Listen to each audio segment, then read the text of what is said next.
ಎಲ್ಲಾ ರೈತರಿಗೆ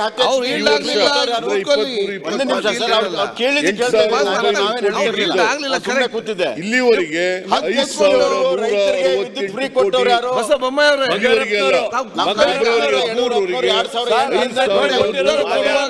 ಮಾತಾಡೋ ಸರಿಯಲ್ಲ. ಬಿಡುಗಡೆ ಮಾಡಿದ್ದೇವೆ. ಯಾರನ್ನ ನೀವೆಲ್ಲ ಹೈಜಾಕ್ ಮಾಡೋದು ಬಿಜೆಪಿ ಅವರು.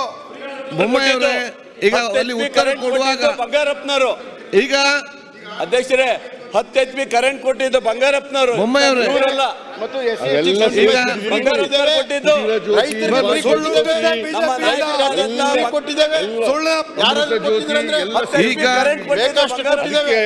ಹತ್ತು ಯೂನಿಟ್ ಜಾಸ್ತಿ ಕೊಡ್ತಾ ಇದ್ದೀವಿ.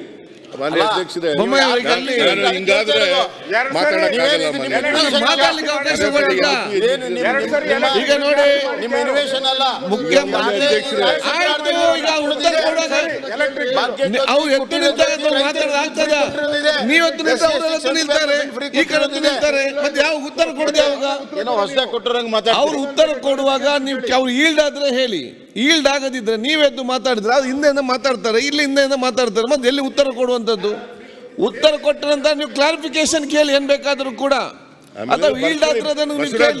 ಈಲ್ಡ್ ಆಗದಿದ್ರೆ ನೀವು ಕರೆಕ್ಟ್ ಈಗ ಕೇಳ್ಬೇಕಾದ್ರೆ ಈಲ್ಡ್ ಆಗ್ಬೇಕು. ನಿಮ್ಮಷ್ಟೇ ಮಾತಾಡ್ತಿದ್ರೆ ಅವರಷ್ಟೇ ಮಾತಾಡ್ತಾರೆ. ಮಧ್ಯೆ ಮಧ್ಯೆ ನನಗೂ ಮಾತಾಡುವಂತದ್ದು ಏನಿಲ್ಲ, ಆದ್ರೆ ಅವ್ರು ಕೇಳಿದ್ದಕ್ಕೆ ನಾವು ಉತ್ತರ ಕೊಡ್ಬೇಕಲ್ಲ. ಯಾರಾದ್ರೂ ಫ್ರೀ ಕೊಟ್ಟಿದ್ರೆ ಹೇಳಿ ಅಂತಂದಾಗ ಸರಿ, ಕೇಳುವಾಗ ಈಲ್ಡ್ ಆದ್ರೆ ಅದನ್ನ ಕೇಳಿ. ಈಲ್ಡ್ ಆದ್ರೆ ನಿಮ್ಮ ಮತ್ತೆ ಕೆಲವೊಂದು ಈಗ ಗೃಹಜ್ಯೋತಿ ಫ್ರೀ ಕೊಟ್ಟರೆ ನೀವೇ ಹೇಳಿದ್ದು, ಅಲ್ಲಿ ಅವರೇ ಫ್ರೀ ಕೊಟ್ಟರೆ ಒಪ್ಕೊಳ್ಳಿ. ನಾಗಸ್ವಾಮಿ ಕೂತ್ಕೊಳ್ಳಿ. ಫ್ರೀ ಕೊಟ್ಟರು ಹೇಳಿ ಅಂತಾರೆ. ಏನಪ್ಪಾ ಹೇಳಿ ಮತ್ತೆ ಹೇಳಿ ಅಂತ ಹೇಳಿ ಭಾಷಣ ಆದ ನಂತರ ಮತ್ತೆ ಉತ್ತರ ಆದ ನಂತರ ಹೇಳಿ. ಜಾಸ್ತಿ ಮಾಡಿದ್ರಲ್ಲ ಅದನ್ನು ಹೇಳ್ಬೇಕಲ್ಲ. ನಾನು ಕೇಳ್ತೀನಿ. ನಿಮ್ಮ ಕ್ಲಾರಿಫಿಕೇಶನ್ ಅದನ್ನು ಮಾತಾಡಲಿಕ್ಕೆ ಅವಕಾಶ ಇದೆ ನಿಮಗೆ.